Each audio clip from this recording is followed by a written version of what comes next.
Hey, it's Shilpa here, and welcome to my blog this week. Now, this time I have an interesting case study with you. We've divided this into three parts because there are three parts to her journey, and the follow-ups have been over about 3 years, right? So this is part one, and let's get started. So this is a woman I saw in August 2021 for the first time. She's 34 years old, and she has this history of preterm premature membrane rupture, which means her membrane, her waters break early on in the pregnancy, and then she goes into labor, and the baby is delivered preterm.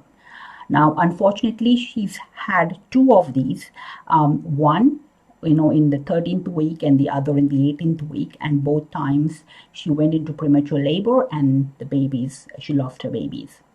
Now, so she is really, really scared of, conceiving again.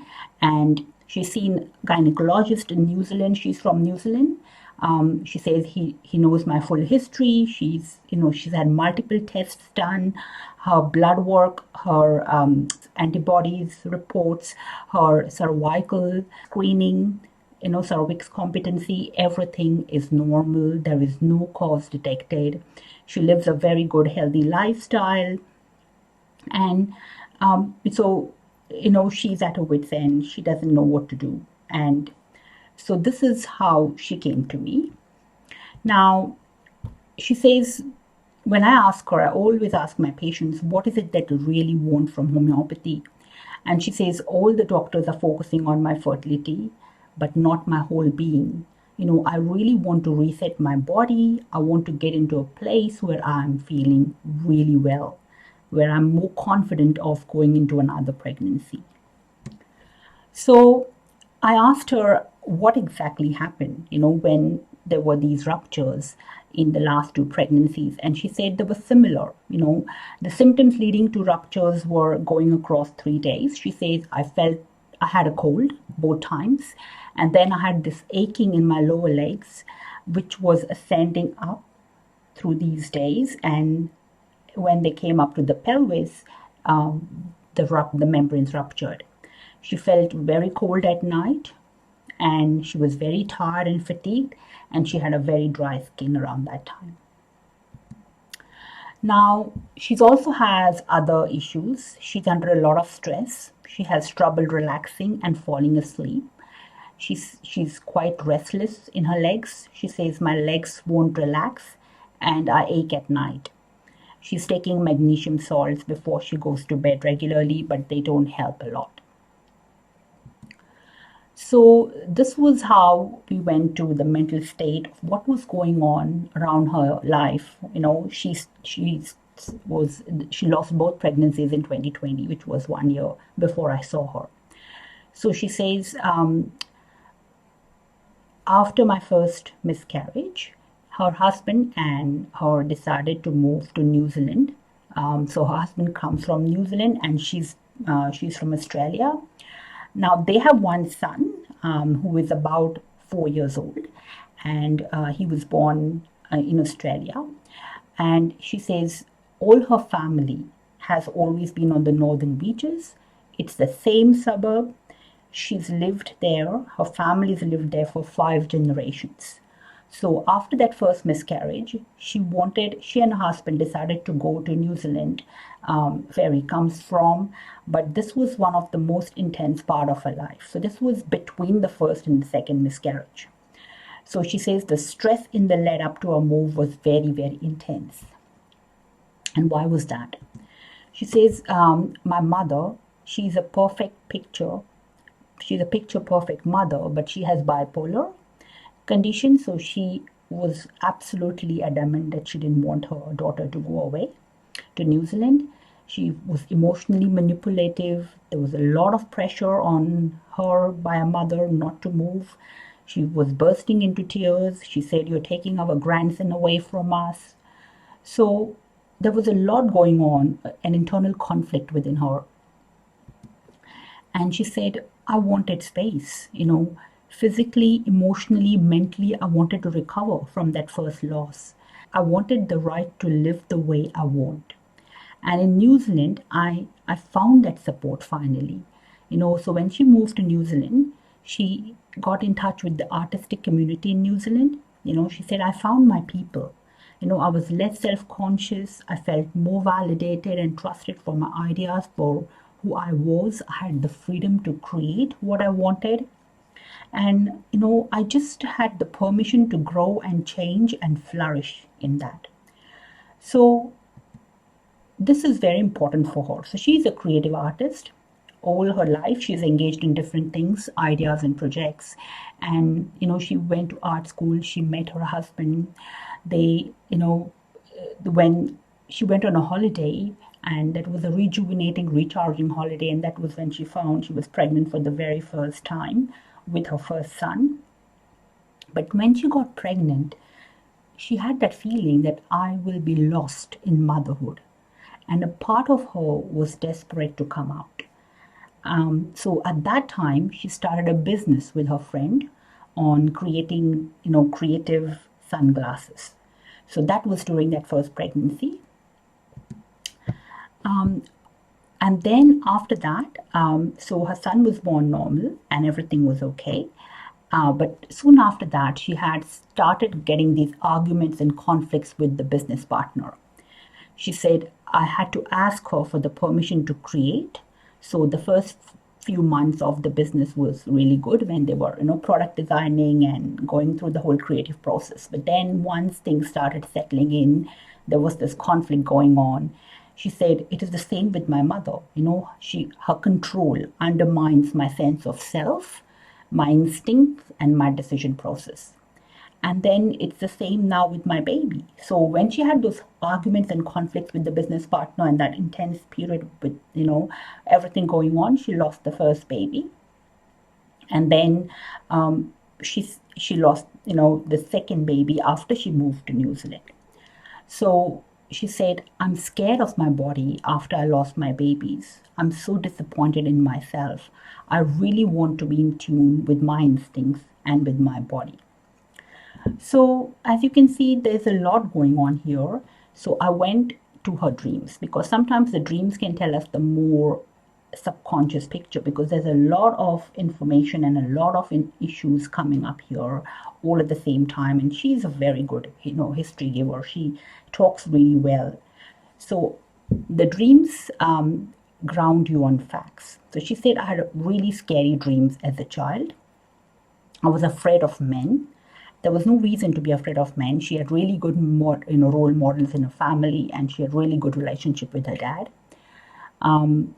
But she says possibly from past life trauma. She had dreams of robbers. She saw things under her bed, monsters. So it was she was a very fearful child.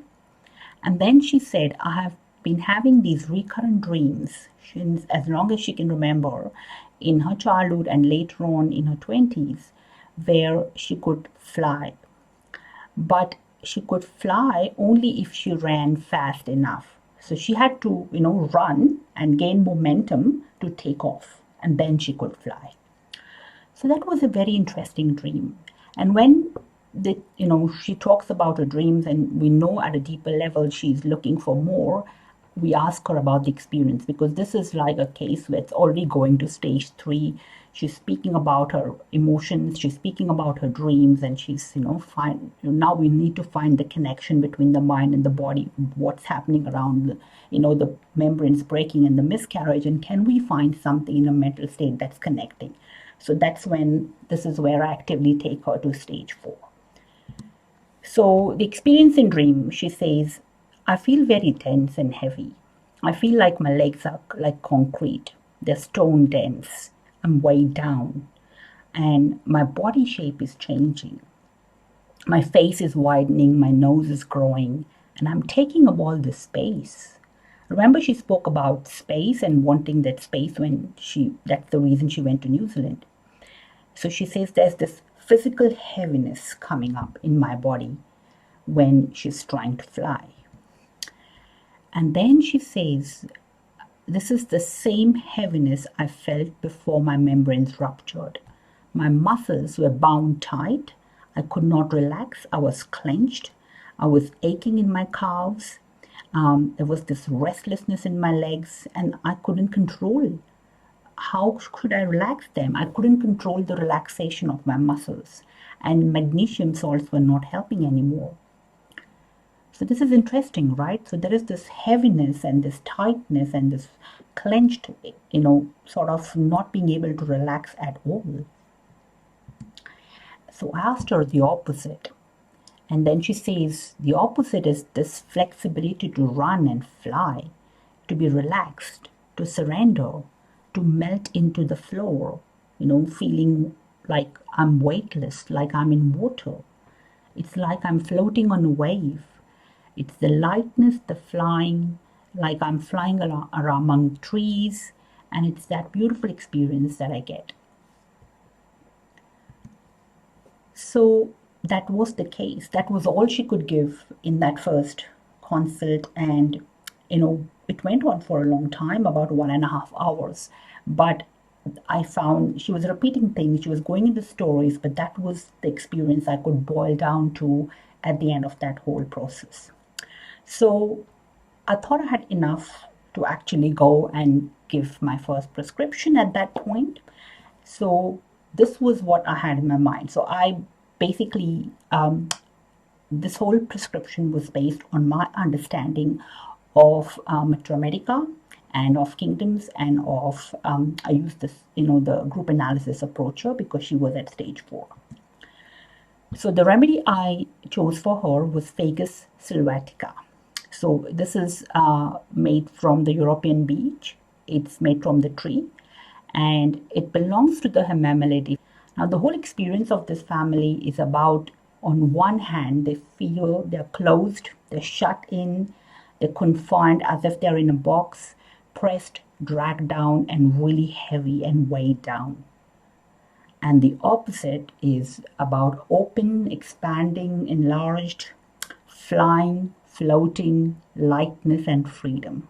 So these were the two experiences she could come to at the end of that whole process, as we could boil down to and distill to.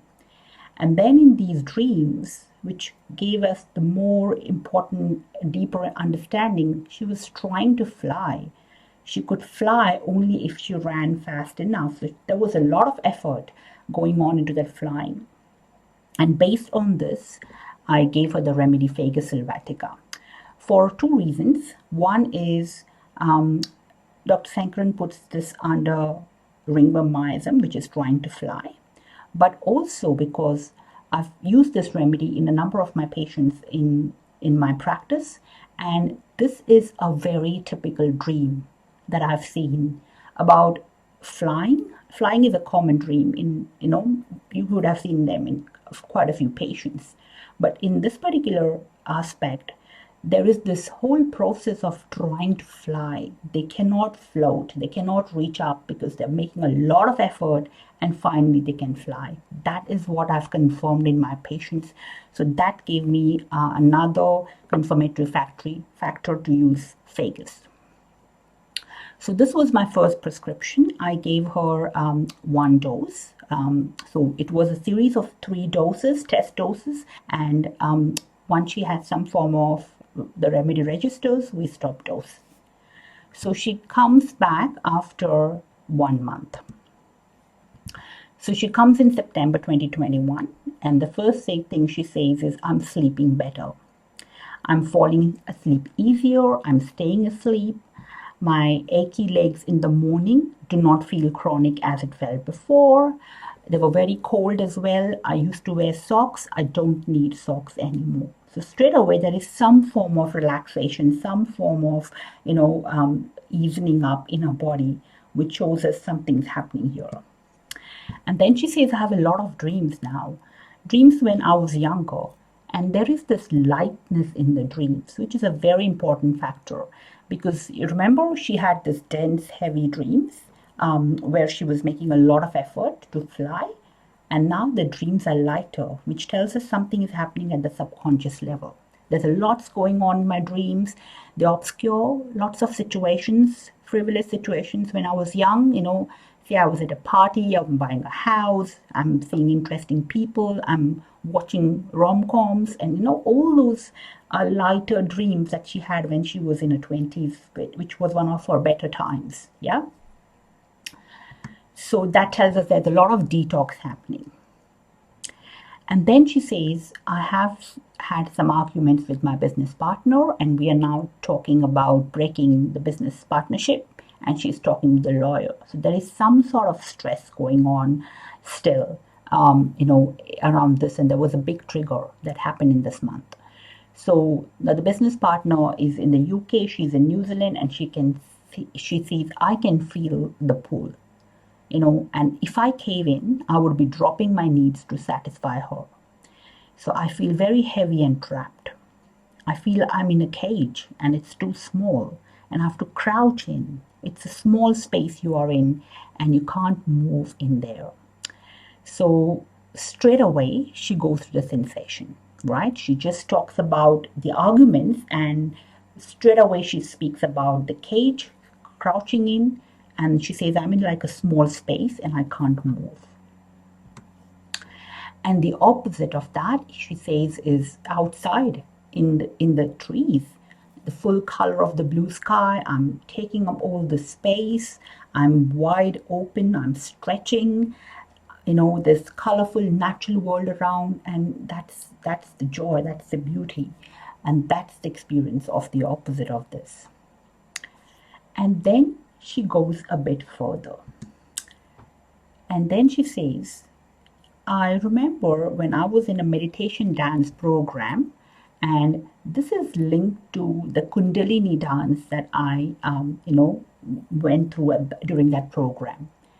And she says the feeling was, I want to take up space.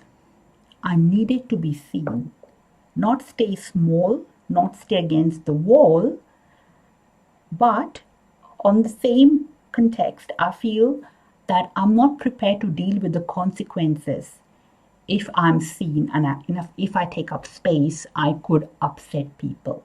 This is very important because this is something new that she couldn't and did not speak in the last consult because she was not in that awareness.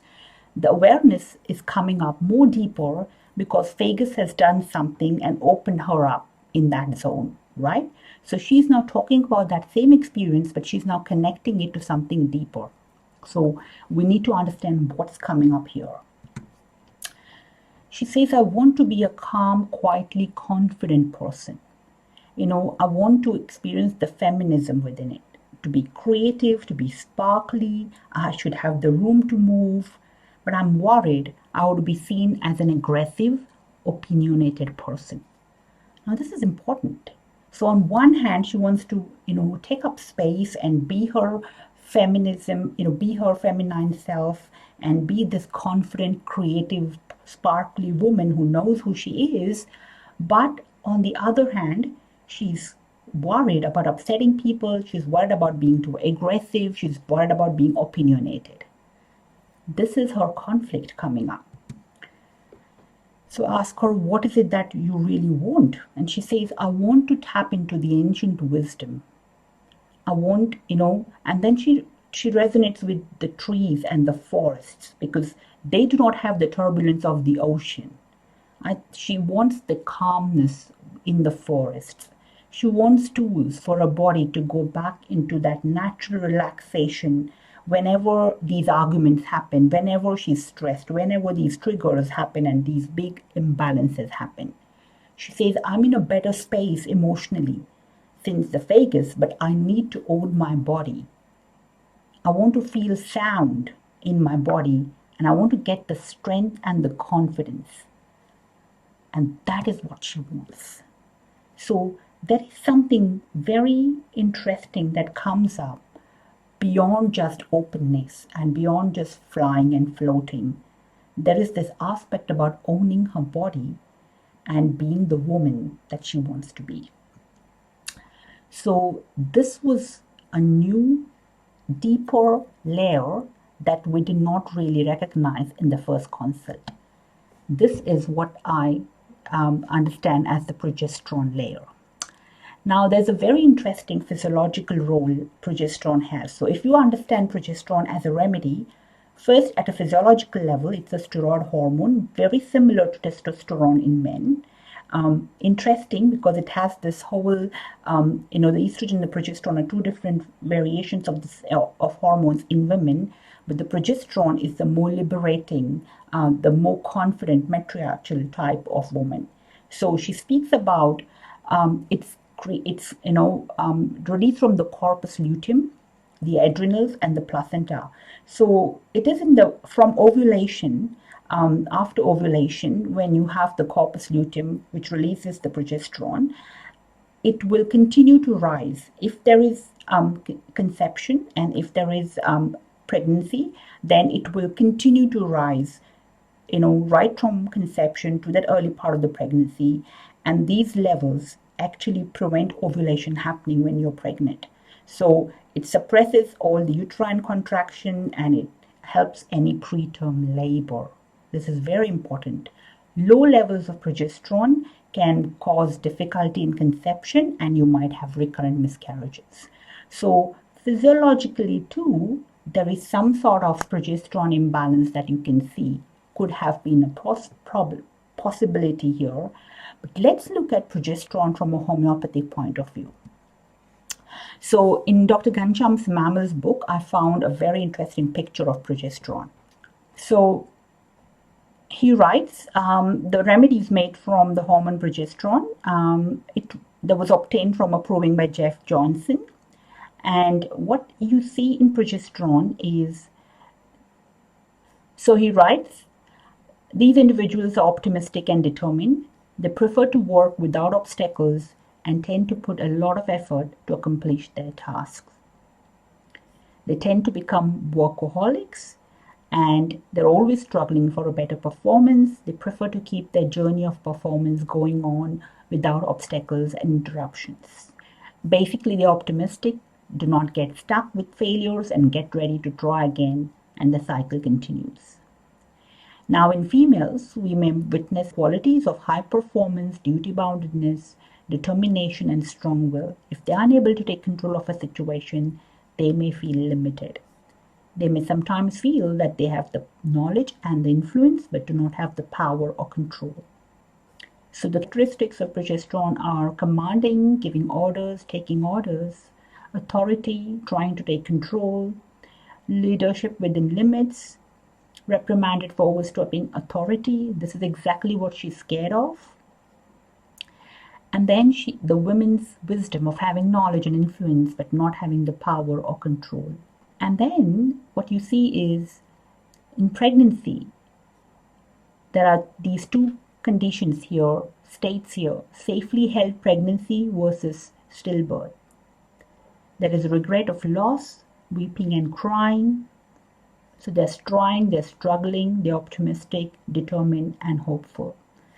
They have some mood swings, changeable moods with anxiety, nervousness, irrational fears, and irritability.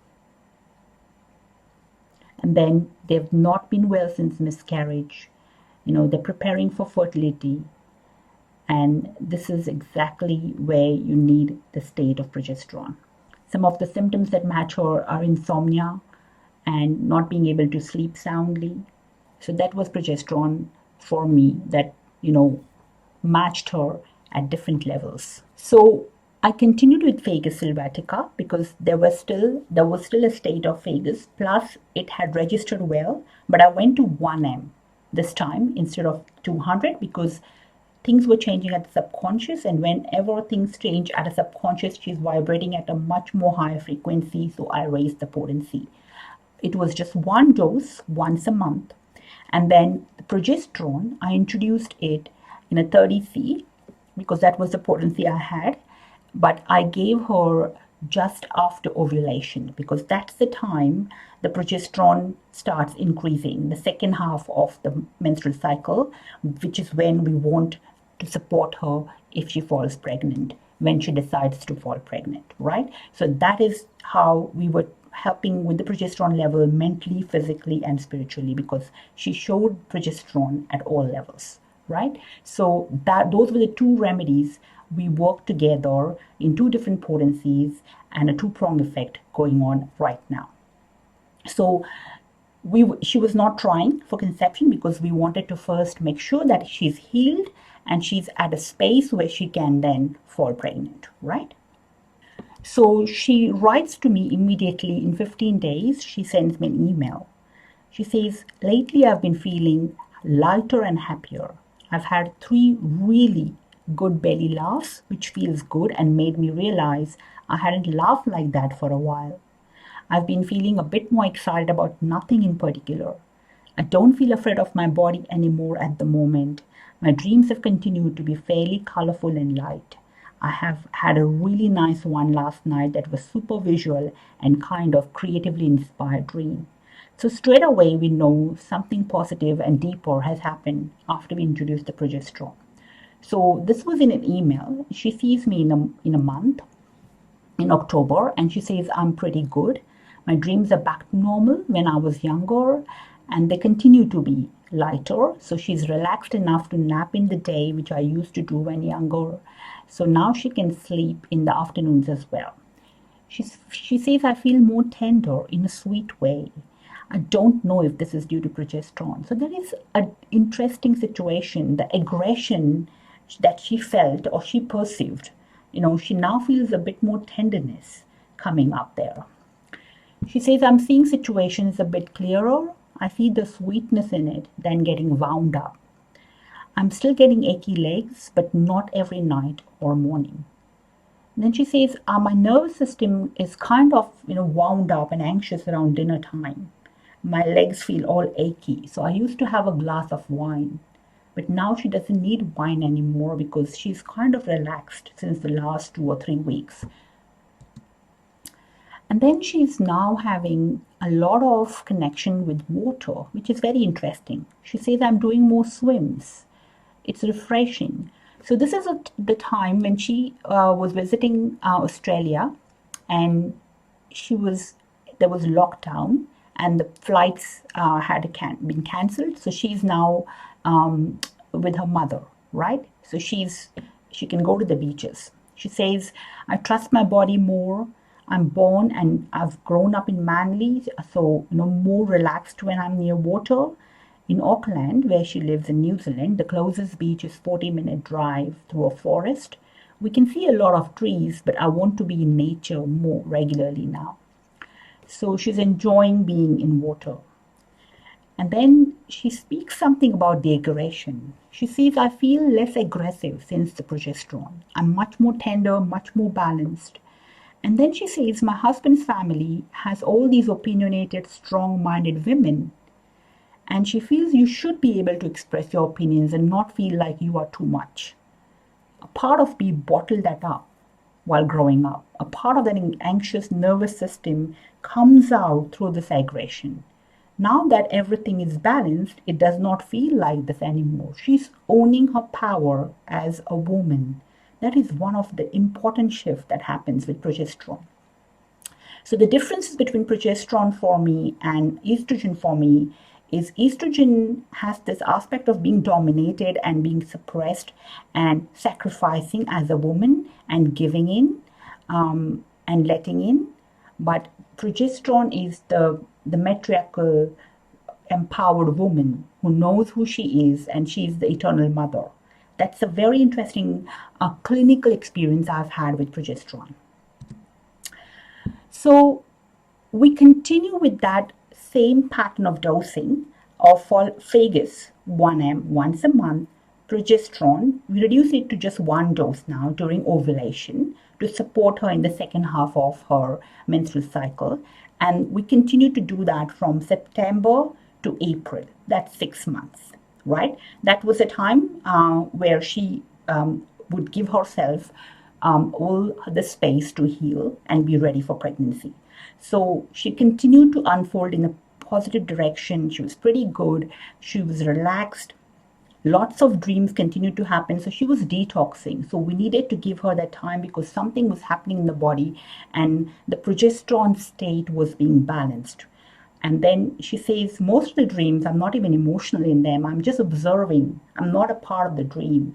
So I just thought it was a very positive healing journey that was going on in that time. We just needed to wait until she reached the point where we can go to the next step.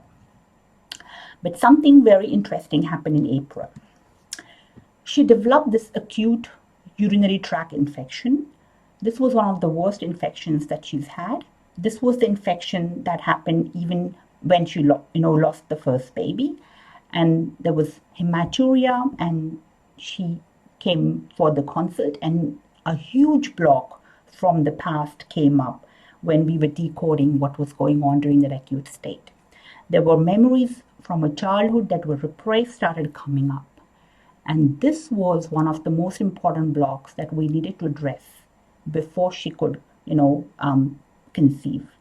And we'll cover that in the part 2 of her motherhood journey, because that's an important criteria, an important block that we need to understand before she can go and, into the next part of her journey. So we'll talk more about that in my next blog. But at this point, I want to hear from you. Talk about your experiences of using progesterone. Talk about your experiences of working with women who have miscarriages, repeated miscarriages, who are struggling with fertility and conception. And I would really love to hear from you. And as always, if you have any questions, put them down, and I love to answer them for you. Thank you very much. And yes, bring them on.